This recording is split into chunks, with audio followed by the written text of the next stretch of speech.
കൂടുതൽ വിവരങ്ങളുമായി PS വിനയ ചേരുന്നു. വിനയ, കഴിഞ്ഞ 2 തവണയും ആരോഗ്യമന്ത്രിയുമായൊക്കെ ഈ ആശാവർക്കർമാരുടെ സമരസമിതി നേതാക്കൾ ചർച്ച നടത്തിയിരുന്നു. ചർച്ചകൾ രണ്ടും പരാജയപ്പെടുകയും ചെയ്തിരുന്നു. ഇന്നിപ്പോൾ തൊഴിൽ മന്ത്രിയെ കണ്ടിരിക്കുകയാണ്. തൊഴിൽ മന്ത്രിയിൽ നിന്ന് പ്രതീക്ഷാവഹമായിട്ടുള്ള പ്രതികരണം തന്നെയാണ് ലഭിച്ചതെന്ന് നമുക്ക് പറയാമോ? എന്തൊക്കെയാണ് വിശദാംശങ്ങൾ?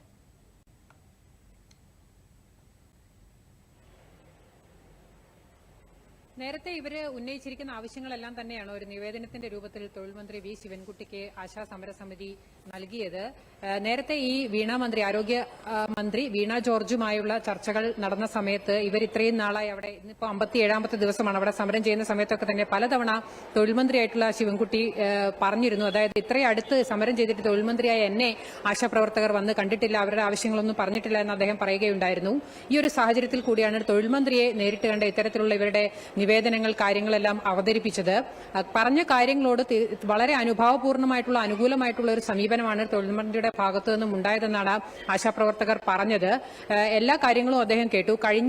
അതായത് ഏറ്റവും ഒടുവിൽ നടന്ന ചർച്ചയിൽ അതിനു മുമ്പായി ആരോഗ്യമന്ത്രിയുമായി നടന്ന ചർച്ചയുടെ മിനിറ്റ്സ് അദ്ദേഹം കാണിച്ചു കൊടുക്കുകയുണ്ടായി സമരസമിതി പ്രവർത്തകർക്ക്.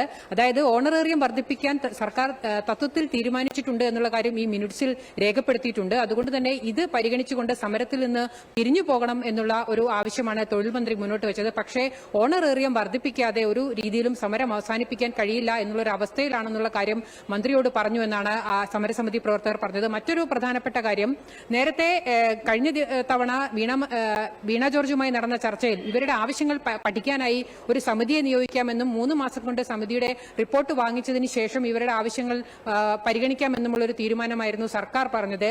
ഈ 3 മാസം എന്നുള്ള കാലാവധി 1 മാസമായി ചുരുക്കുന്ന കാര്യം, അതായത് ഒരു കമ്മീഷനെ നിയമിക്കുന്നു, 1 മാസത്തിനുള്ളിൽ റിപ്പോർട്ട് വാങ്ങി അതിലൊരു തീരുമാനത്തിലേക്ക് പോകുന്നു. ഈ രീതിയിലേക്ക് ഒരു കമ്മീഷന്റെ സമയപരിധി 1 മാസമാക്കുന്ന കാര്യം ആരോഗ്യമന്ത്രിയുമായും ധനമന്ത്രിയുമായെല്ലാം ചർച്ച ചെയ്യാമെന്ന് തൊഴിൽ മന്ത്രി ശിവൻകുട്ടി അറിയിച്ചിട്ടുണ്ടെന്ന് പറഞ്ഞു. എന്തായാലും ഇവരുടെ സമരം തുടരുകയാണ്. ഇന്ന് 57ാമത്തെ ദിവസമാണ്. നിരാഹാര സമരം 17ാമത്തെ ദിവസവും. ശരി വിനയ, വ്യക്തമാണ്. ആശാപ്രവർത്തകരുടെ സമരസമിതി നേതാക്കൾ ഇപ്പോൾ തൊഴിൽ മന്ത്രിയെ കണ്ട നിവേദനം നൽകിയിരിക്കുകയാണ്. അവരുടെ ആവശ്യങ്ങളിൽ തന്നെ ഉറച്ചു നിൽക്കുകയാണ് എന്നുൾപ്പെടെയുള്ള വിവരങ്ങളാണ് PS വിനയ നൽകിയത്.